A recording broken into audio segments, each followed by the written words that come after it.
الطلبات اللي طلبتوها من المحل عندنا. اتفضل. مين اللي على الباب يا فارس؟ جاية يا ماما. دي الطلبات اللي انتوا طلبتوها. ايه ده؟ انا طالبه جلاش بس. رجع الكنافه دي، قول له مش عاوزينها. عندك، انا اللي طالبه الكنافه. رجع الجلاش.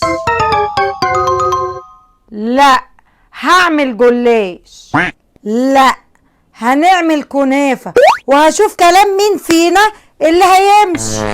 لا، جلاش كنافه جلاش كنافه جلاش كنافه. انا بقى عندي الحل، بس ما تتخانقوش مع بعض. ازاي يا واد يا فارس؟ سيكي يا تيت. اول حاجه صلي على الرسول ونرضي ماما وتيتا على طول. نسيح حسابنا في صينيه، وفي صينيه تانية كوبايه سكر وكوبايه ميه. في صينيه السمنه بقى نحمر الكنافه ونقلب قلوبه ونحط لايك ونخلي النار هاديه. بعد غليان السكر والميه نحط فانيليا وليمون. كان عندي بقى نص كيلو لبن بيسود في التلاجة، قلت اخده واحط عليه 3 معالق سكر. وبعد ما السكر يدوب نحط عليه 3 معالق كاستر. كل ده اللبن بارد ما يكونش سخن، ونقلب تقليب مقلب قبل ما اللبن يسخن.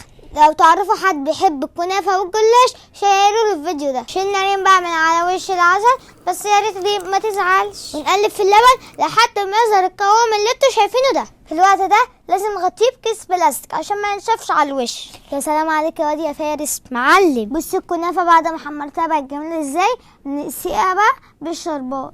اما ده كده يا سلام، استاذ رئيس قسم. كلكم عارفين لعبه اكسو، هنقطع الجلاش زيها بالظبط، 3 بالطول و3 بالعرض. لازم اللي نقطعه نحطه في فوطه نضيفه علشان ما ينشفش بسرعه من الهواء. نعد بقى 7 وحدات وندهن بين كل واحده وواحده سمنه. ناخد بقى اللي دهناهم سمنه نحطهم بقى بالشكل ده في قالب الكب كيك. بصوا بقى لفه الجلاش عملت معايا 15 واحده بالظبط.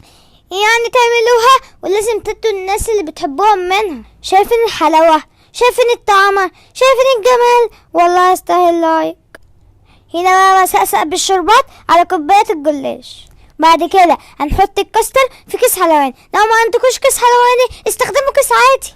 ونحط بقى في كل ارض من اللي احنا عملناهم ده شويه كاستر. بقول لكم ايه، اعملوا اسم الوصفه دي. انا لغايه دلوقتي بصراحه ما سميتهوش. حطيت طبق كاستر وطبق الكنافه وطبق الكاستر تاني. كان عندي شويه كريس في التلاجة كانوا عارفينه، قلت احطهم.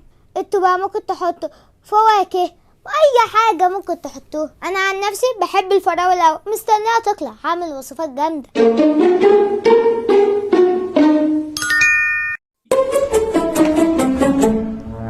اتفضلوا عمايل العبد لله.